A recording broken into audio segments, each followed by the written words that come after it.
அதிமுகவும் பாஜகவும் இணைந்து கூட்டணி அமைந்ததாக அமித்ஷா மட்டுமே தொடர்ந்து சொல்லிக் கொண்டிருக்கிறார். இந்த கூட்டணியை தேசிய ஜனநாயக கூட்டணி என்றும் சொல்லிக் கொண்டிருக்கிறார். கூட்டணி ஆட்சி அமைக்கப் போகிறோம் என்றும் சொல்லுகிறார். இதற்கெல்லாம் அதிமுக தலைவர்கள், குறிப்பாக மதிப்புக்குரிய மேனாள் முதலமைச்சர் திருமிகு எடப்பாடி பழனிசாமி அவர்கள்தான் இது குறித்த விளக்கத்தை அல்லது தெளிவை மக்களுக்கு ஏற்படுத்த வேண்டும். பாஜக தலைமையில் கூட்டணியா, அதிமுக தலைமையில் கூட்டணியா என்கிற கேள்வியும் எழுகிறது. அறிவிக்க வேண்டியவர் யார்?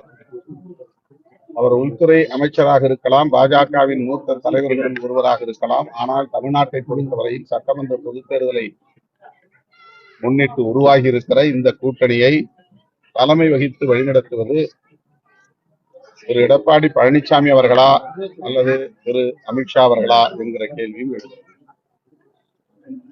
இதற்கெல்லாம் அவர்தான் பதில் சொல்ல வேண்டும் அல்லது விளக்கம் அளிக்க வேண்டும். கோயம்புத்தூர் வால்பாறையில ஒரு குழந்தை அமைச்சர் ராஜகண்ணன் தினமும் நடக்கிறதா, இது வழக்கமா நடக்கிறது அப்படின்னு சொல்லியிருக்காரு. இதனால கோயம்புத்தூர்ல ஆர்ப்பாட்டங்கள் எல்லாம் பண்ணிட்டு இருக்காங்க. எப்படி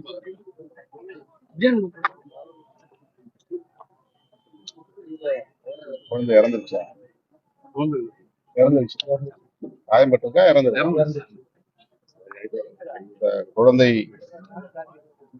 இறப்பு இந்த துயரத்திற்குரியது. இந்த குழந்தையை இழந்து வாடுகிற குடும்பத்தினருக்கு எனது ஆழ்ந்த நலன்களை தெரிவித்துக் கொள்கிறேன்.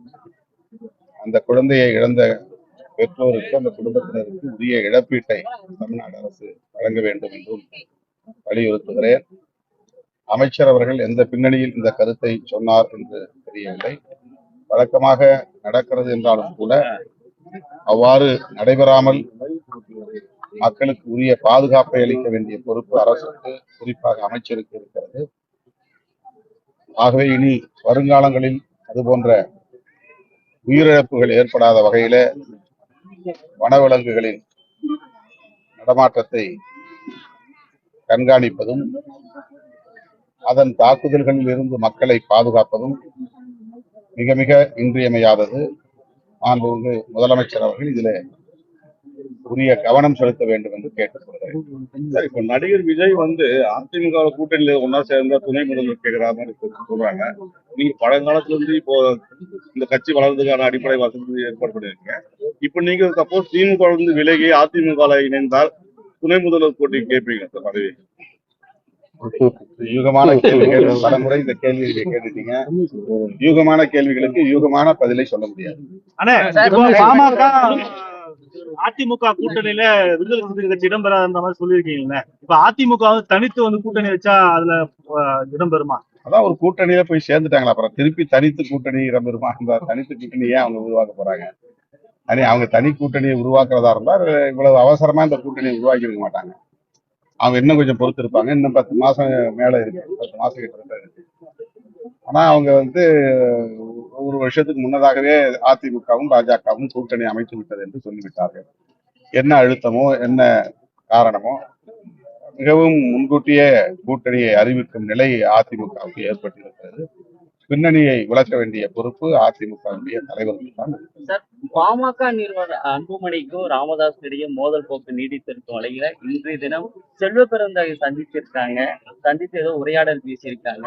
இந்த தருணத்துல இந்த மோதல் போக்கு சமயத்துல நீங்களும் ராமதாஸை சந்தித்து ஏதாச்சும் உரையாடலுக்கான வாய்ப்பு இருக்குங்களா? அவரை சந்திப்பீங்களா?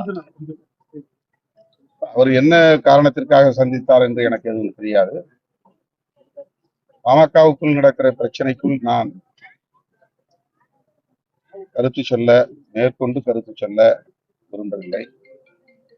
எங்களை பொறுத்தவரையில் நாங்கள் திராவிட முன்னேற்ற கழக கூட்டணியில் இருக்கிறோம், தொடர்வோம்.